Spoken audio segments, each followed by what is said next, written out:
All right, so we are going to graph a rational function from the homework last night, y equals 2 over x minus 1. We're going to start off by finding our asymptotes. If you recall from yesterday, our general formula kind of looked like this. Oh my gosh, this pencil. A over x minus h, and then a plus k over here. H and k are your asymptotes. So x equals h is an asymptote, y equals k is another one. So if we look at the one that they've given us, what is my, what's h? 1. So x equals 1 is one of my asymptotes. What's y in this case? Or k, yeah.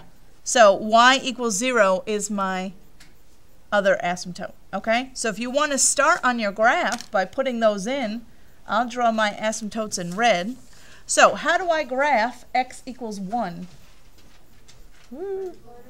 That's a vertical line on 1. So that's here, x equals 1, and asymptote there. So remember, my graph will never, ever, ever cross over that line. It'll get ridiculously close to it, but it never actually touches it or crosses over it. All right, then I have another one at y equals 0. Where's that? What was it? How do you graph y equals 0? Horizontal, where y is 0. So that happens to be the same as the x-axis. So again, it's going to get very close to this, but we'll never actually touch it. So that helps us get started. Now, all I'm going to do is I'm going to make a table of values. How do you know what numbers to plug in? Well, I just start at my vertical asymptote, and I do a couple of the ones to the right, and then I'll plot that part, and then I'll do a couple to the left and see what that gets me out. So the first number I'm going to start with is 2. So I'll just go back to my workspace, and I'm going to make myself a little chart, and I'm going to plug in 2 to start off with.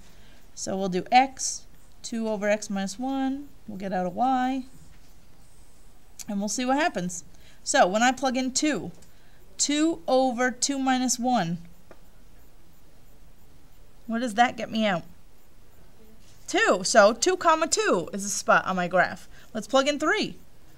2 over 3 minus 1. What does that get me out? 1 in the end, right? Because 3 minus 1 is 2. 2 divided by 2 is 1. We can try 4. 2 over 4 minus 1. That's 2/3.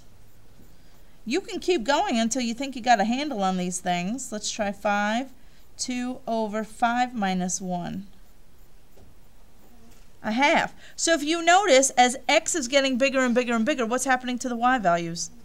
They're getting smaller and smaller and smaller. And what are they going to get really close to but never actually get to? 0. Right? Because that was our asymptote. So if I just plot a couple of these points, let's use this green one. Okay. 2, 2. 3, 1. 4, 2/3. Be right about there. And then 5, 1/2. So remember what this is, what's going on here. This is just going to keep getting closer and closer and closer and closer to this asymptote. What happens over here? Yeah, it's going to go up and it's going to keep getting closer and closer and closer and closer and closer. If you would like to plug in a number like 1.5 to prove that, you absolutely can.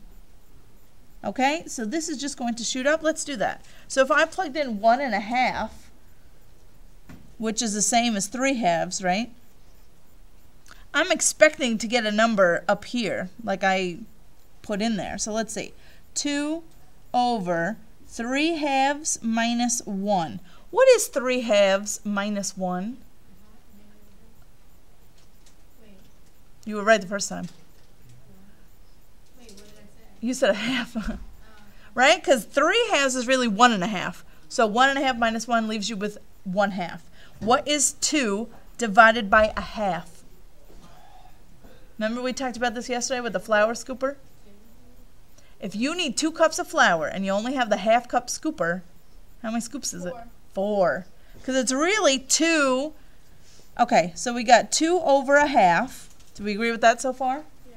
But then remember, you're really multiplying by that reciprocal.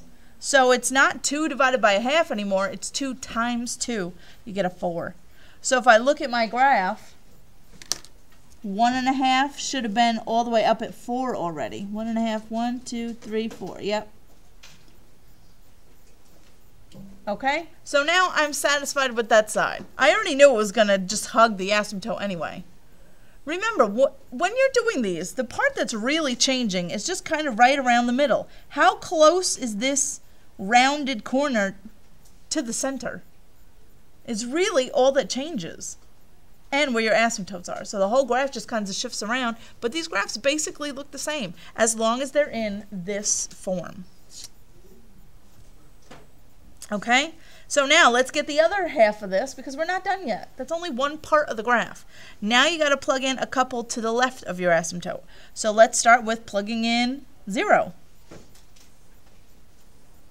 If I plug in 0, 2 over 0 minus 1, what does that get me out? -2. Let's plug in -1. What is 2 over -1 minus 1? -1. Let's plug in -2.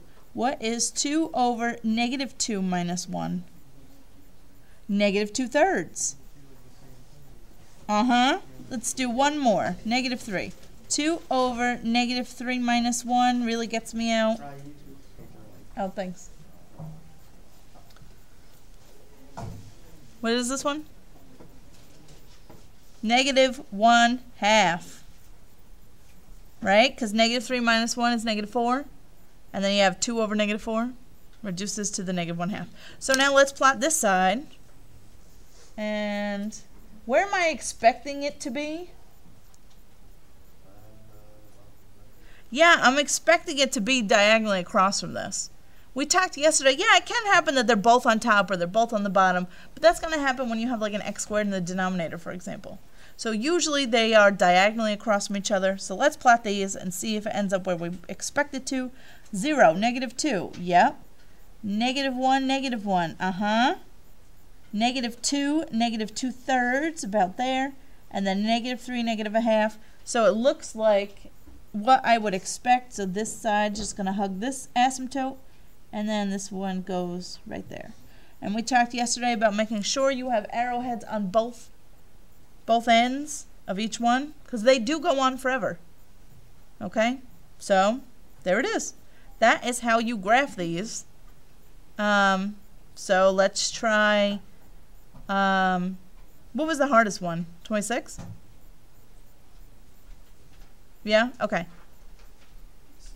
Yeah. Oh. Yeah, okay, that's fine.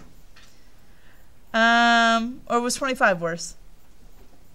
26 or 25? 26? Okay. So let's try 26 real quick. This one, okay, this one's a little bit different because now we have an x in the numerator. All right, so now this is number 26. We have y equals 2x over x minus 6. Whoa, there we go. All right. So let's see.